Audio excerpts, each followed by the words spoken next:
Everything that happened was foreseen.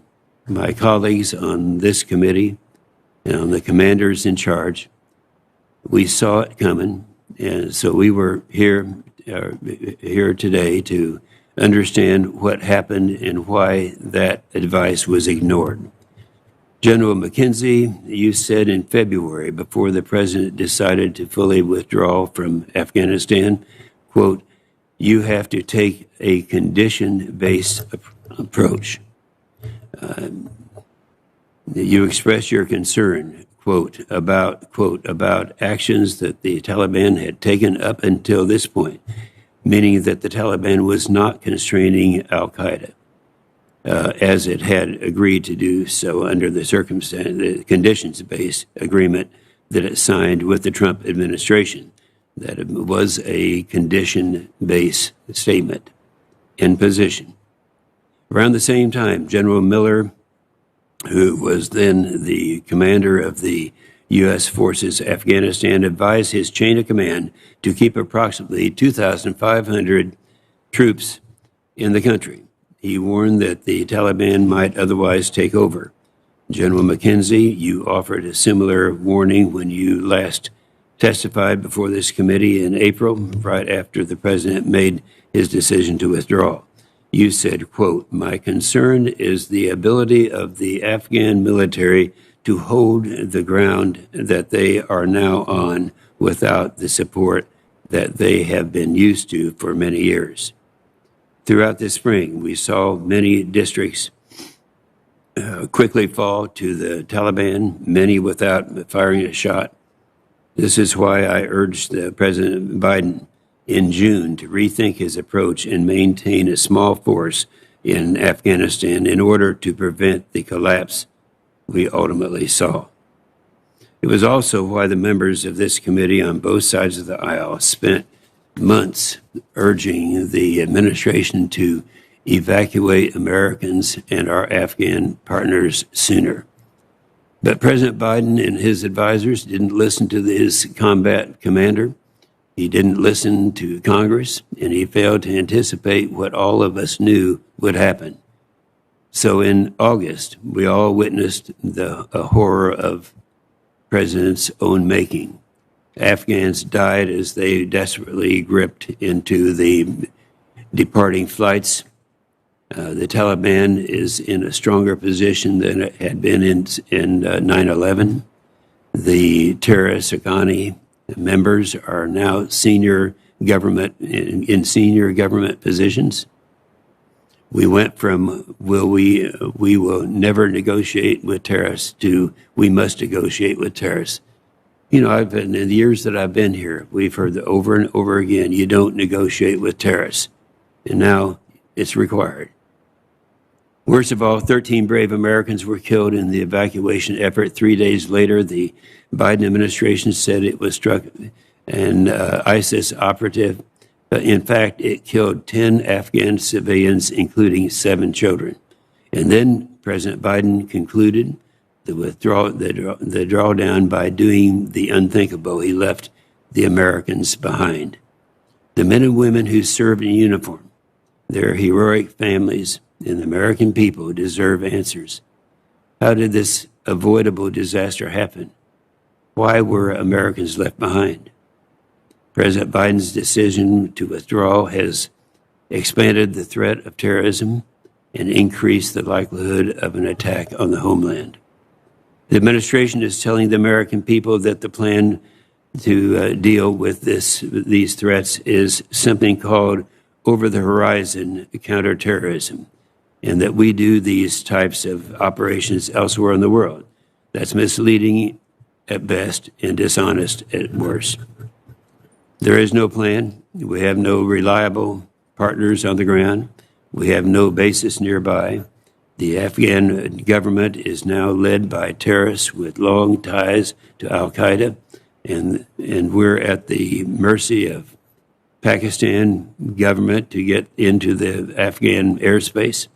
Even if we can get there, we can't strike al-Qaeda in Afghanistan because we're worried about what the Taliban will do to the Americans who are still there, and Americans are still there.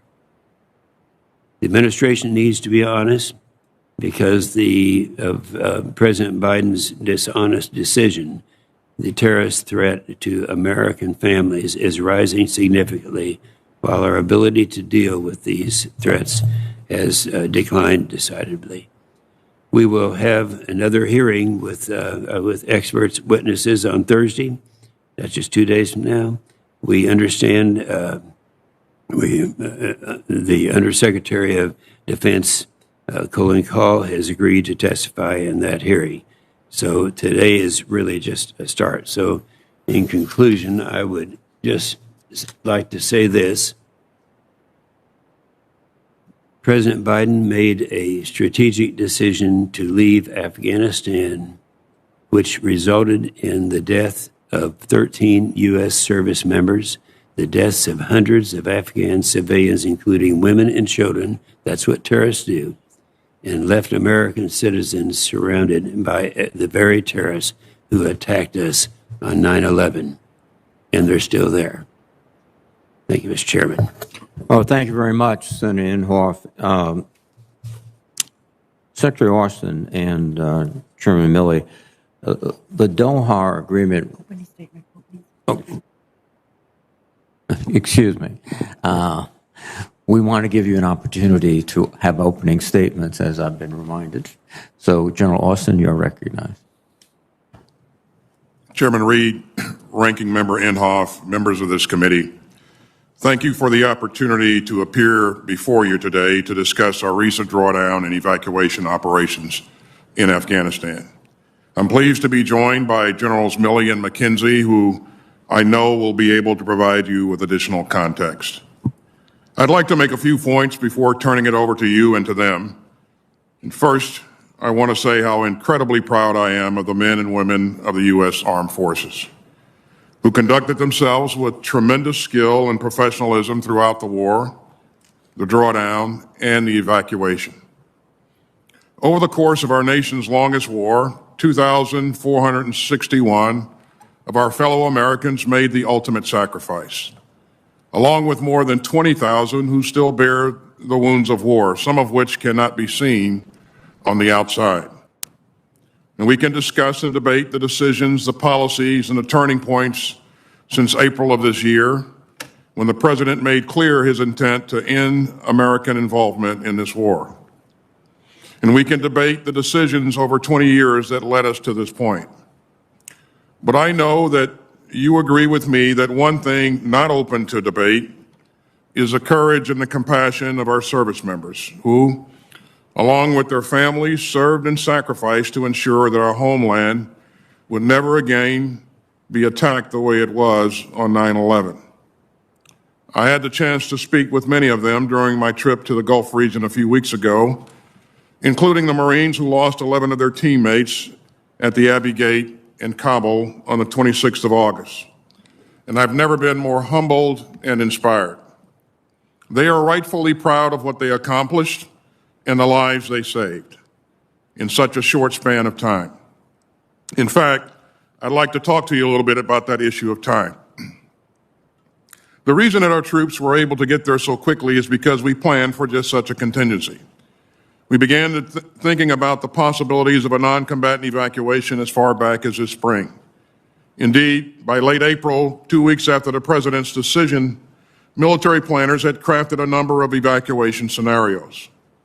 In mid-May, I ordered Central Command to make preparations for potential NEO.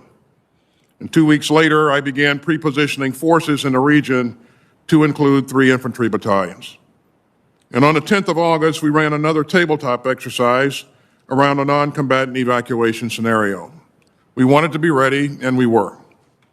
In fact, by the time that the State Department called for a NEO, leading elements of the 24th Marine Expeditionary Unit were already on the ground in Kabul. And before that weekend was out, another 3,000 or so ground troops had arrived, including elements of the 82nd Airborne. But let's be clear, those first 2 days were difficult. We all watched with alarm the images of Afghans rushing the runway and our aircraft. We all remember the scenes of confusion outside the airport. But within 48 hours, our troops restored order and process began to take hold. Our soldiers, airmen, and Marines, in partnership with our allies and partners and our State Department colleagues, secured the gates, took control of airport operations, and set up a processing system for the tens of thousands of people they would be manifesting onto airplanes. They and our commanders exceeded all expectations. We plan to execute between 70 and 80,000, we plan to evacuate between 70 and 80,000 people. They evacuated more than 124,000. We plan to move between 5,000 and 9,000 people per day. On average, they move slightly between more than 7,000 per day. On military aircraft alone, we flew more than 387 sorties, averaging nearly 23 per day. At the height of this operation, an aircraft was taking off every 45 minutes. And not a single sortie was missed for maintenance, fuel, or logistical problems. It was the largest airlift conducted in U.S. history, and it was executed in 17 days. Was it perfect? Of course not. We moved so many people so quickly out of Kabul that we ran into capacity and screening problems at intermediate staging bases outside Afghanistan. And we're still working to get Americans out who wish to leave. And we did not get out all of our Afghan allies enrolled in a special immigrant visa program. We take that seriously, and that's why we're working across the interagency to continue facilitating their departure. Even with no military presence on the ground, that part of our mission is not over. And tragically, lives were lost. Several Afghans killed climbing aboard an aircraft on that first day. 13 brave U.S. service members and dozens of Afghan civilians killed in a terrorist attack on the 26th. And we took as many as 10 innocent lives in a drone strike on the 29th.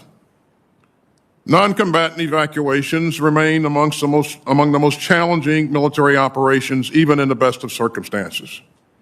And the circumstances in August were anything but ideal. Extreme heat, a landlocked country, no government, a highly dynamic situation on the ground, and an active, credible, and lethal terrorist threat. In a span of just 2 days, from the 13th to the 15th of August, we went from working alongside a democratically elected, longtime partner government to coordinating warily with a longtime enemy. We operated in a deeply dangerous environment, and it proved a lesson in pragmatism and professionalism. We learned a lot of other lessons, too, about how to turn an Air Force base in Qatar to an international airport overnight, and about how to rapidly screen, process, and manifest large numbers of people. Nothing like this has ever been done before, and no other military in the world could have pulled it off, and I think that is crucial. Now, I know that members of this committee will have questions on many things, such as why we turned over Bagram Airfield, and how real is our over-the-horizon capability, and why didn't we start evacuation sooner, and why didn't we stay longer to get more people out? So let me take each in turn. Retaining Bagram would have required putting as many as 5,000 U.S. troops in harm's way just to operate and defend it. And it would have contributed little to the mission that we've been assigned, and that was to protect and defend the embassy, which was some 30 miles away. That distance from Kabul also rendered Bagram of little value in the evacuation. And staying at Bagram, even for counterterrorism purposes, meant staying at war in Afghanistan, something that the president made clear that he would not do. As for over-the-horizon operations, when we use that term, we refer to assets and target analysis that come from outside the country in which the operation occurs. These are effective and fairly common operations.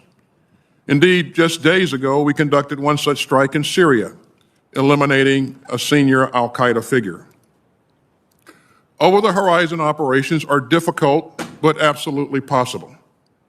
And the intelligence that supports them comes from a variety of sources and not just U.S. boots on the ground.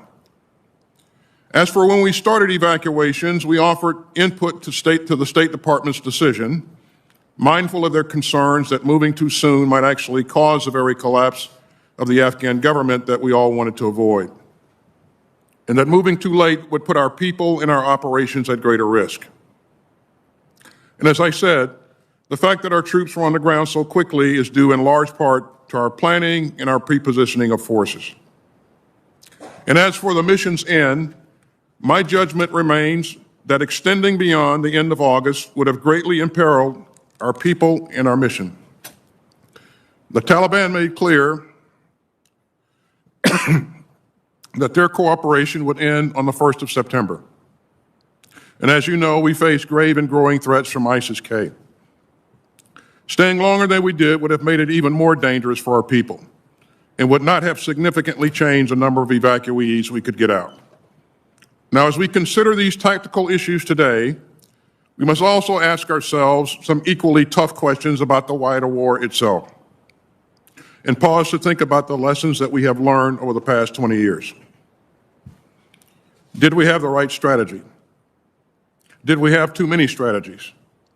Did we put too much faith in our ability to build effective Afghan institutions, an army, an air force, a police force, and government ministries? We helped build a state, Mr. Chairman, but we could not forge a nation.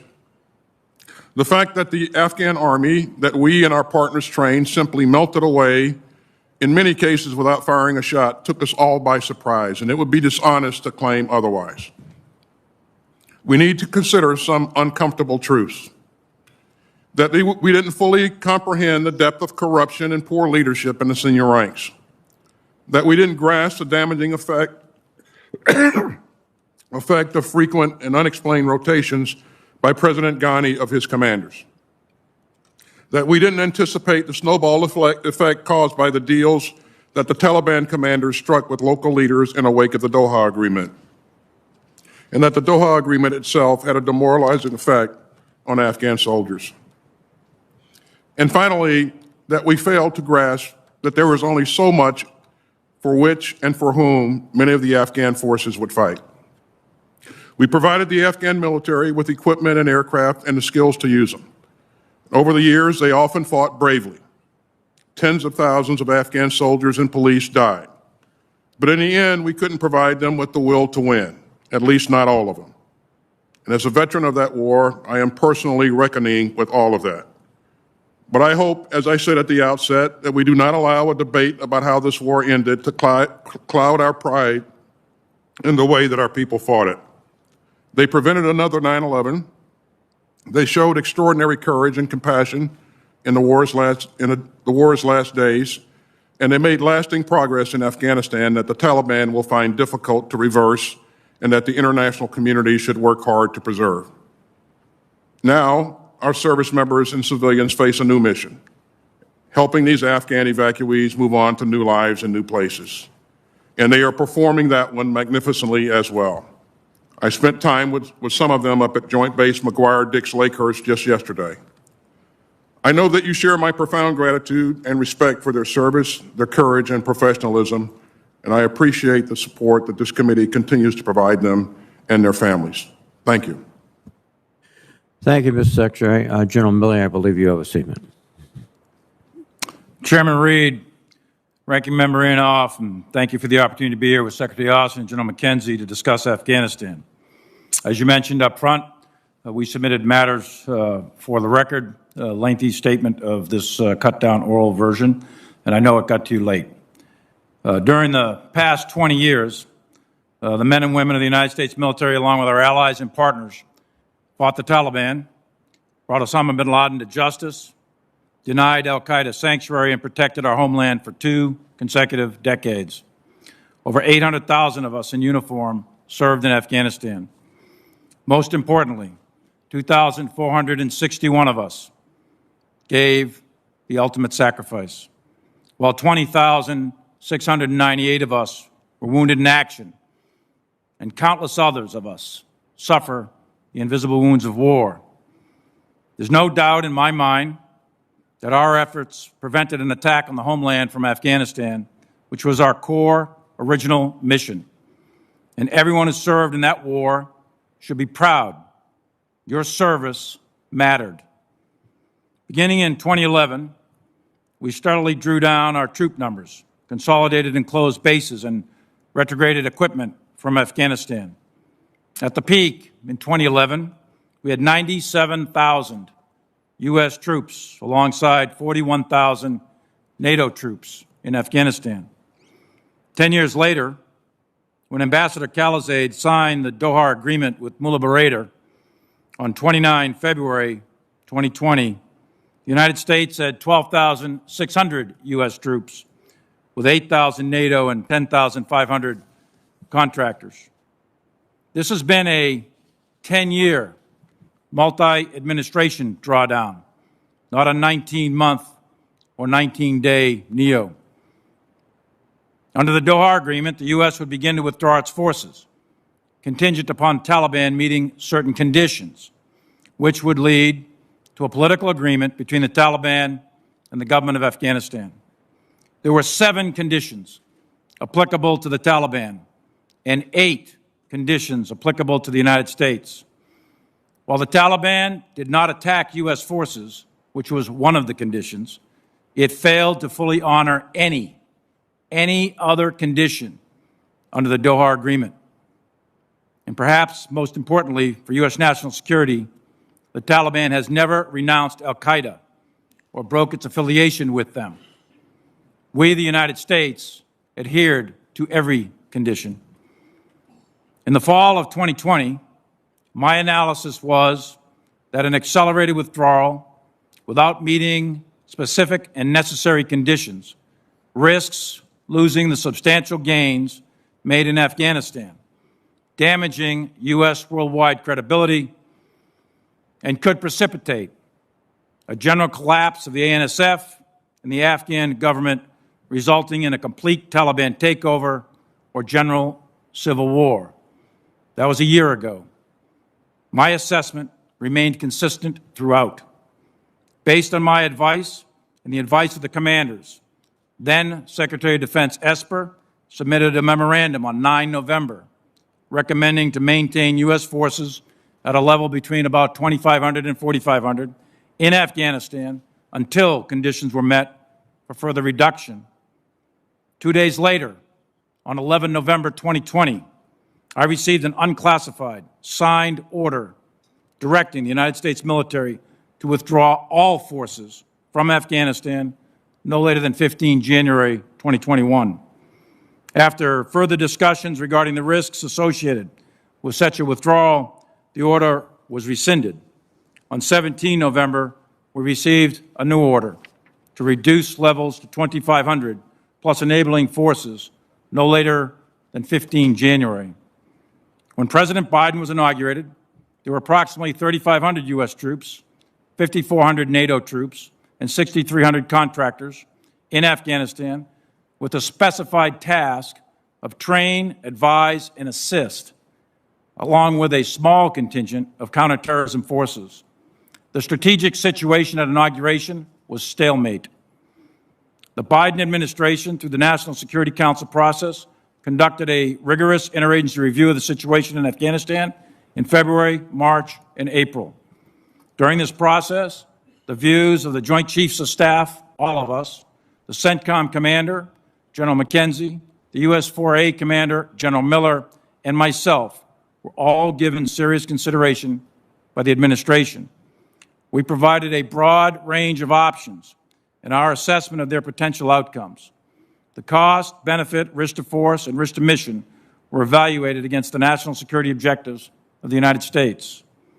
On 14 April, the President announced his decision, and the U.S. military received a change of mission to retrograde all U.S. military forces, maintain a small contingency force of 600 to 700 to protect the embassy in Kabul until the Department of State could coordinate contractor security support, and also to assist Turkey to maintain the Karzai International Airport and transition the U.S. military to an over-the-horizon counterterrorism support and security force assistance. It is clear, it is obvious, the war in Afghanistan did not end on the terms we wanted, with the Taliban now in power in Kabul. Although the NEO was unprecedented and is the largest air evacuation in history, evacuating 124,000 people, it came at an incredible cost of 11 Marines, 1 soldier, and a Navy corpsman. Those 13 gave their lives so that people they never met will have an opportunity to live in freedom. And we must remember that the Taliban was and remains a terrorist organization, and they still have not broken ties with al-Qaeda. I have no illusions who we are dealing with. It remains to be seen whether or not the Taliban can consolidate power or if the country will further fracture into civil war. But we must continue to protect the United States of America and its people from terrorist attacks coming from Afghanistan.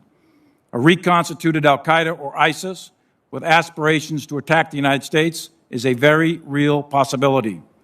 And those conditions, to include activity in ungoverned spaces, could present themselves in the next 12 to 36 months. That mission will be much harder now, but not impossible, and we will continue to protect the American people. Strategic decisions have strategic consequences. Over the course of 4 presidents, 12 secretaries of defense, 7 chairmen, 10 CENTCOM commanders, 20 commanders in Afghanistan, hundreds of congressional delegation visits, and 20 years of congressional oversight, there are many lessons to be learned. 2, specific to the military that we need to take a look at, and we will, is did we mirror image the development of the Afghan National Army? And the second is the rapid collapse, unprecedented rapid collapse of the Afghan military in only 11 days in August. However, one lesson must never be forgotten.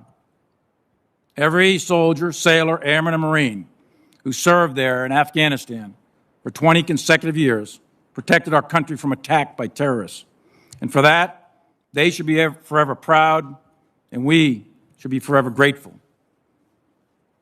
Thank you, Chairman. And if I could, I know that there's some issues in the media that are of deep concern to many members on the committee. And with your permission, I'd like to address those for a minute or two. Again, I've submitted memoranda for the committee to take a look at. You may proceed. Mr. Chairman, I've served this nation for 42 years.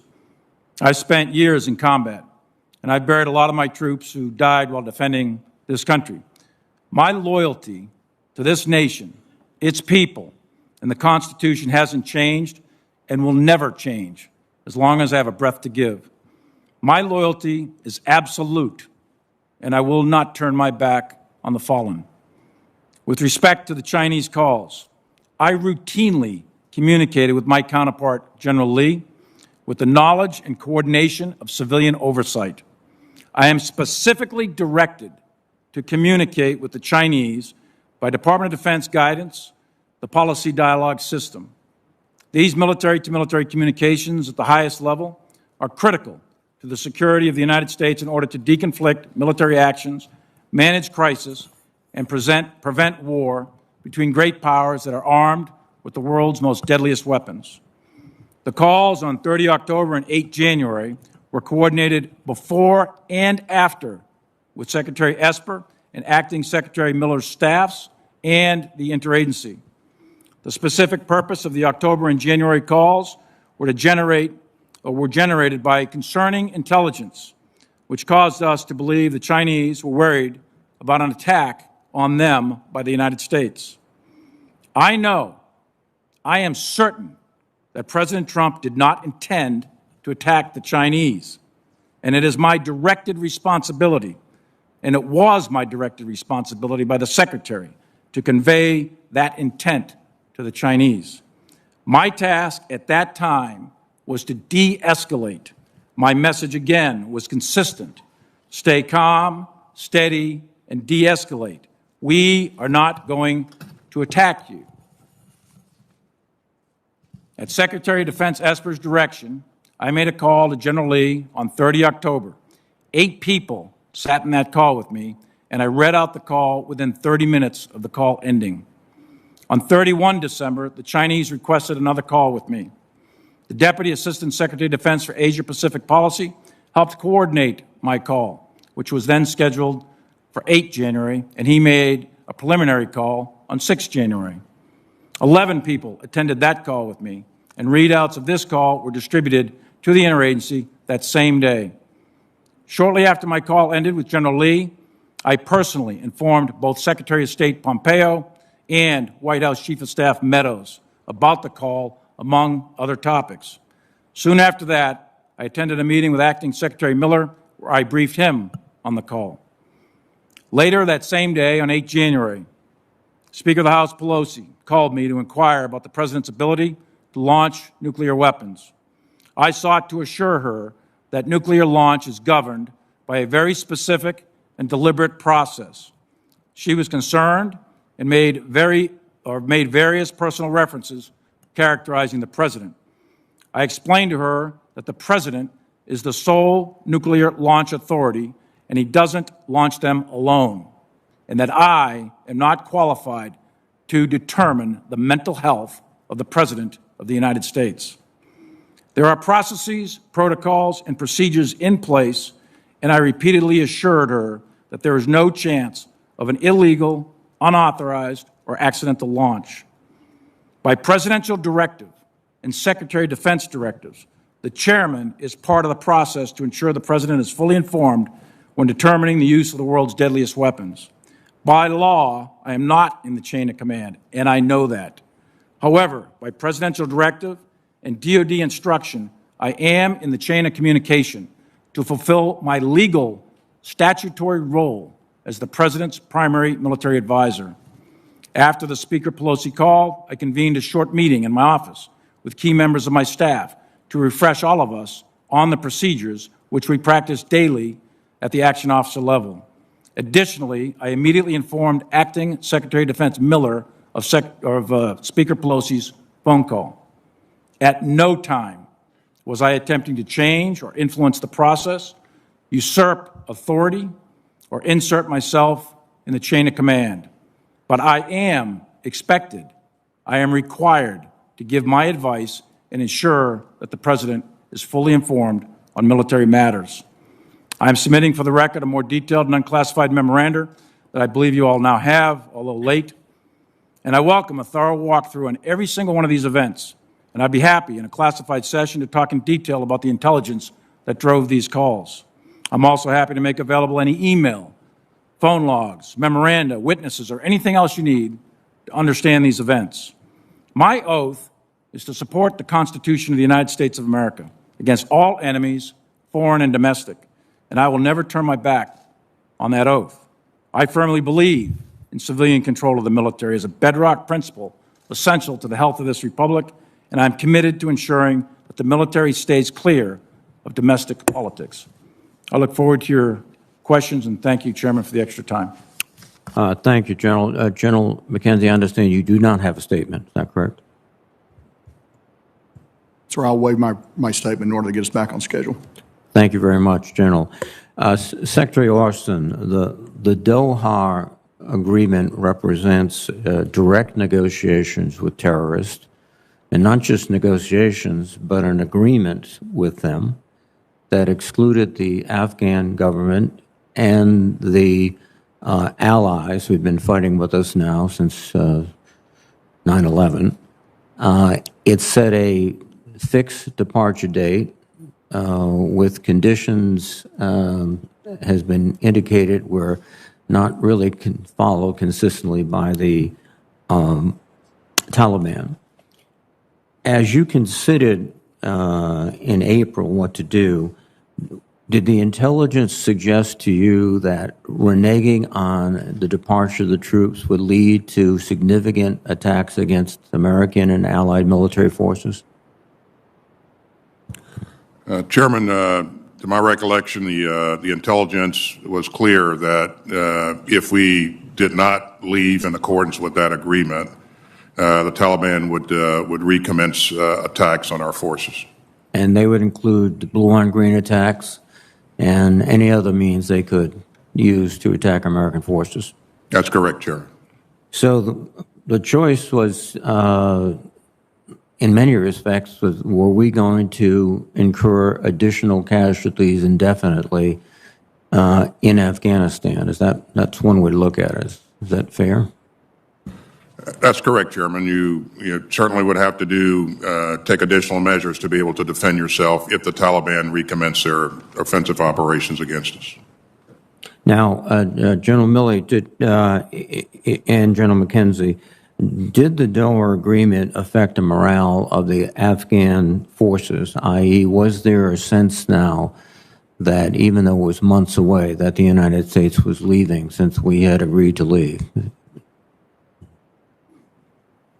I'll let Frank talk the details, but my assessment is yes, Senator. It did affect the morale of the Afghan security forces. General McKenzie? So it's my judgment that the Doha Agreement did negatively affect the performance of the Afghan forces, in particular by some of the actions that the government of Afghanistan was required to undertake as part of that agreement.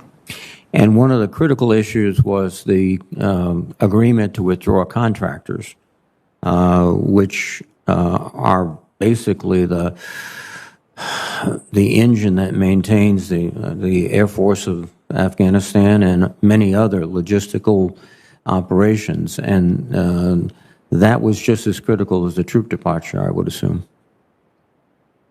Chairman, it was. We had plans in place to try to conduct those operations from over the horizon. They were not as effective as having contractors on the ground on site with the aircraft. The momentum appeared to be shifting to the Taliban. Indications were their penetration of parts of the country in the northern sectors, particularly, which traditionally opposed the Taliban, the Northern Alliance. But that started, to be fair, that started long before Doha. There are some commentators who have suggested since 2014, the Taliban have been surrounding provincial capitals, insinuating themselves into the politics of the local communities, striking bargains. Is that your impression too, General McKenzie? So I think it is a good assessment that from 2014 on, the Taliban did pursue that strategy, and they had some success. Now, the government of Afghanistan also had success holding on to centralized urban areas and population centers. But the Taliban pursued a distinct strategy and had some success with it. Now, Secretary Austin, you did provide your best military advice to the President regarding the situation in Afghanistan, and has been recounted several times. There were multiple meetings, and he received advice from many different quarters.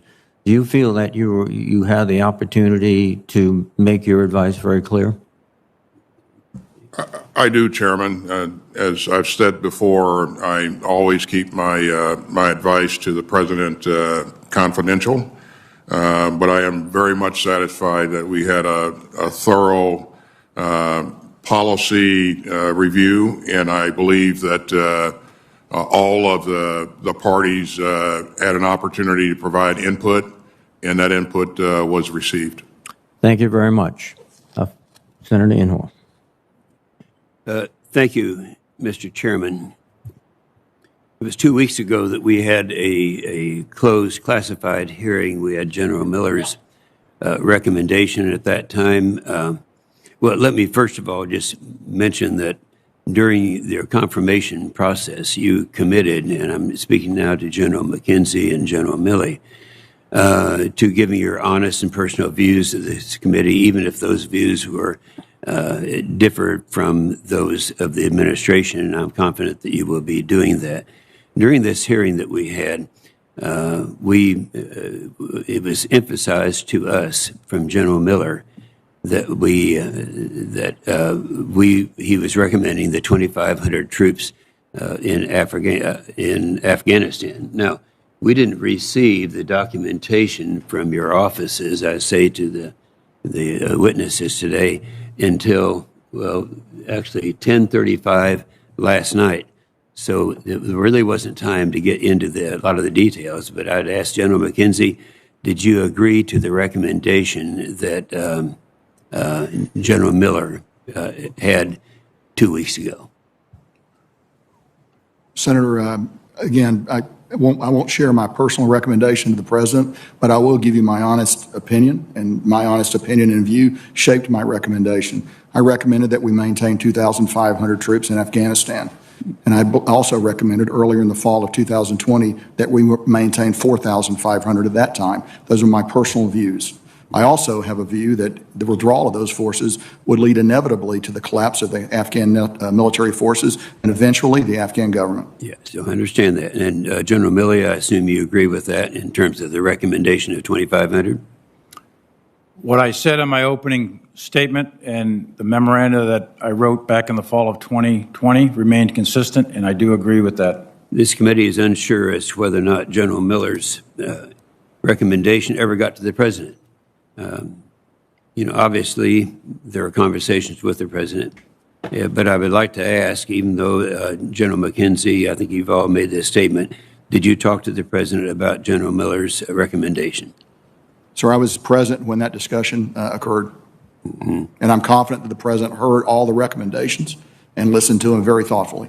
So one of the recommendations that was made by the three of you would be the recommendation that originally was made by General Miller's 2 weeks ago. During the August 18th interview on ABC, George Stephanopoulos asked President Biden whether U.S. troops would stay beyond August 31st if there are still Americans to evacuate. President Biden responded, and this is a quote, "If there's American citizens left, we're going to stay to get them all out." This didn't happen. The President Biden's decision resulted in all of the troops leaving, but the American citizens are still trying to get out. How many American citizens, is it your opinion, are still there? Just go down the line, each one of you. Anyone? Senator, I would defer to the State Department for that assessment.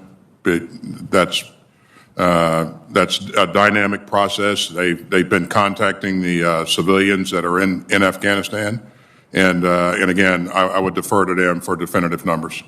Mm-hmm. Go ahead. Others? Just same, as the Secretary just said. There were numbers at the beginning of this whole process with the F-77 report out of the embassy, and we know that we took out almost 6,000, I guess it is, American citizens. But how many remain? Okay. Do all of you agree that Secretary of State Blinken, when he made his analysis as to how many people would be here but would still be there, he talked about the 10 to 15,000 citizens left behind, and then evacuated some 6,000. That would mean a minimum of 4,000 would still be there now. Would anyone disagree with that? By your silence, I assume you agree. I have no. I personally don't believe that there are 4,000 American citizens still left in Afghanistan, but I cannot confirm or deny that, Senator. So you think Secretary of State was probably wrong in his analysis? Thank you, Mr. Chairman. Thank you. And just for the record, the chair and the vice chair / ranking member have each abided by the 5-minute rule. So fair is fair. Thank you, Mr. Chairman, and thank you, Secretary Austin, General Milley, and General McKenzie for being here this morning. And Secretary Austin and General Milley, thank you for your effort to put into some historical perspective what happened in Afghanistan and for recognizing the incredible service and sacrifice of the troops who served there. General Milley, in a hearing before the Senate Appropriations Subcommittee on Defense in June, I explicitly raised concerns about the plight of at-risk Afghans due to our withdrawal, and I asked about the department's plans to evacuate them. Now, you indicated today that you thought we might be facing the kind of desperate situation that we saw in Kabul, but your response at that time was that, quote, lots of planning was ongoing, and This is end quote. And the State Department was leading efforts pertaining to evacuating our Afghan partners. And you explicitly told the committee that in your professional opinion, you did not see Saigon 1975 in Afghanistan. So I'm just trying to figure out why we missed, or from a public perception, it appears that we didn't anticipate the rapid fall of Afghanistan and Kabul and the rise of the Taliban in the way we saw it play out on television. And what did we miss? I think, Senator, we absolutely missed the rapid 11-day collapse of the Afghan military and the collapse of their government. I think there was a lot of intelligence that clearly indicated that after we withdrew, that it was a likely outcome of a collapse of the military and a collapse of the government. Most of those intelligence assessments indicated that that would occur late fall, perhaps early winter. Kabul might hold till next spring. It depends on when the intel assessment was written. So after we leave, the assessments were pretty consistent that you'd see a general collapse of the government and the military. While we were there, though, up through 31 August, there's no intel assessment that says the government's going to collapse and the military is going to collapse in 11 days that I'm aware of.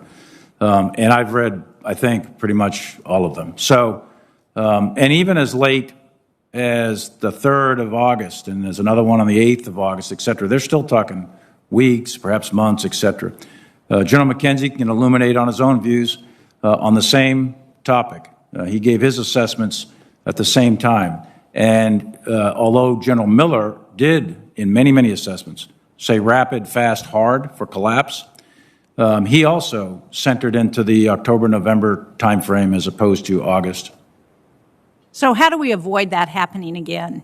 I think the key, Senator, that we missed, frankly, we had some indicators, but we didn't have the full, wholesome assessment of leadership, morale, and will.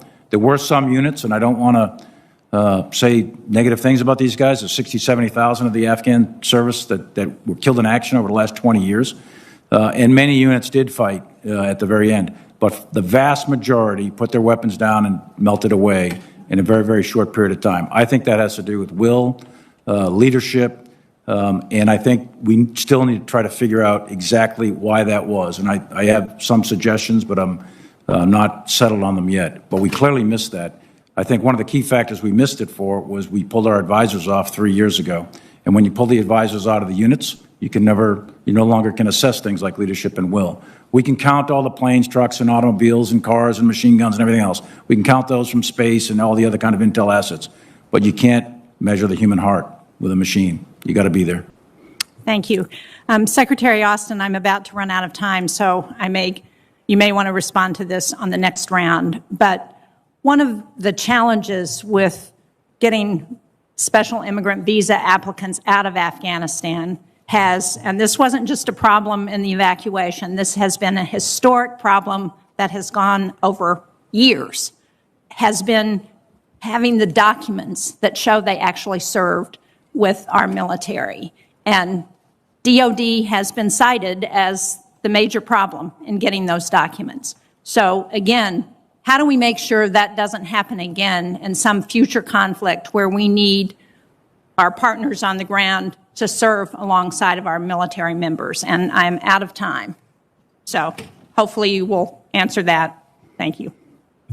Thank you very much, Senator Shaheen. Senator Wicker, please. Chairman Reed, before I